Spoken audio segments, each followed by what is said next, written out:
ఒక పూర్తిగాని సినిమాని అడ్డుకోవడానికి ఒక పెద్ద చర్చలు చేస్తున్నారు అనే వార్తలు మీరు ఈ రాత్రి నుంచి కోకొల్లలుగా చూడబోతున్నారు.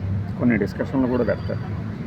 అసలు ఆయన సినిమా పూర్తవుతుందో లేదో తెలియదు, కానీ ఆ సినిమాను అడ్డుకోవడానికి సినిమా ఎగ్జిబిటర్లు, డిస్ట్రిబ్యూటర్లు, నిర్మాతలు స్ట్రైక్ గురించి మాట్లాడుకుంటున్నారట. డిస్ట్రిబ్యూటర్లు అందరూ లేదు, ఎగ్జిబిటర్లు అందరూ కూడా హరిహర వీరమల్ని అడ్డుకోవడానికి కుట్ర చేశారని చెప్పేసి కొంతమంది ఆరోపిస్తున్నారు. ఆరోపణలు వెనకున్నది ఏంటో మీ అందరికీ తెలుసు, లేదంటే తెలియజేయాల్సింది ఏంటంటే ముందు ఆ సినిమా పూర్తి కావాలి, ఆ తర్వాత రిలీజ్కి థియేటర్లు దొరకాలి అంటే ఆ ప్రొడ్యూసర్లకి అంత అమాయకులు కాదు. అట్లా అని దీనికి ఎవరున్నారు అని చెప్పేది వీళ్ళందరూ ఉద్దేశం ఏంటంటే అల్లు అరవింద్ అట వీళ్ళందరినీ ముందుండి తోసేసి స్ట్రైక్ చేపిద్దాము థియేటర్ల చేత అని అంటాడట. అల్లు అరవింద్కి అంత అవసరం ఏంటి? ఒకటి, పవన్ కళ్యాణ్ సినిమాని అడ్డుకోవాల్సిన అవసరం ఆయనకి పర్టికులర్గా ఇప్పుడు. రెండు, నిర్మాతలు సరే అల్లు అరవింద్ కుట్ర చేశాడు అనుకున్నాము. ఈ దిల్ రాజు, అనబడి వెంకటరమణారెడ్డి, సురేష్ బాబు వీళ్ళు కూడా అల్లు అరవింద్ చెప్పింది వింటారా? సరే విన్నారనే అనుకున్నాము, నిర్మాతల వరకు వెళ్ళారనే అనుకున్నాము. మరి తెలంగాణ ప్రభుత్వంకి దీనికి సంబంధం లేదా? ఎందుకంటే ఆంధ్రప్రదేశ్ ప్రభుత్వంలో అసలు ఈ సినిమా వాళ్ళని పట్టించుకోరు. వాళ్ళు ఈ సినిమా టికెట్ల రేట్లు పెంచితే చాలు, అంతే కదా. మరి ఇప్పుడు అసలు ఈ సినిమాని అడ్డుకోవడానికి మిగతా సినిమాను కూడా నష్టం చేసే పనులు చేస్తారా? ఆ వివాదం ఏంటి?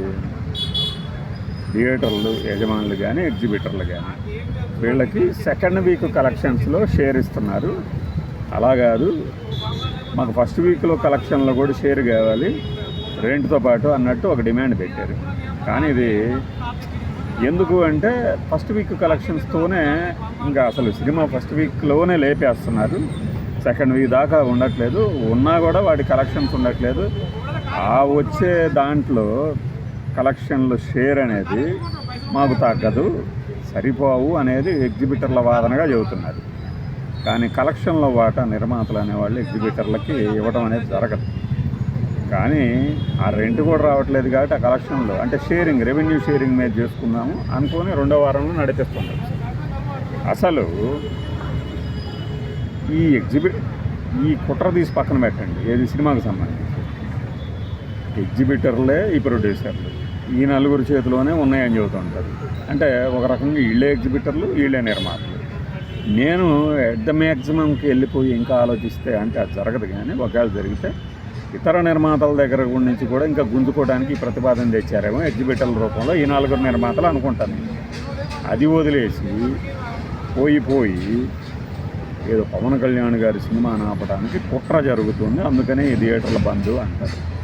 ఇది జరిగే పనేనా? అసలు ఒక మనిషి కోసం థియేటర్లు అందరూ ఆపేస్తారా? పోనీ కుట్ర అనుకున్న వ్యక్తికి అంత పలుకుబడి ఉంటారు రెండు రాష్ట్రాలు. లేదంటేనేమో వైఎస్ఆర్సీపీ మీద పడదామంటేనేమో ఇప్పుడు అది అధికారంలో కూడా లేదు. అంటే వాళ్ళు వెనకుండి నడిపిస్తారా? వాళ్ళకి అంత సినిమా ఉందా?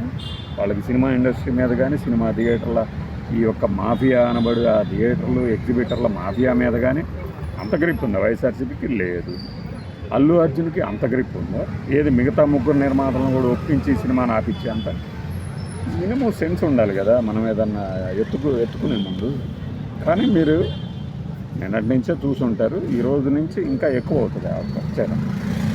కానీ అది వాస్తవం కాదు, జరిగేది కాదు. రైట్.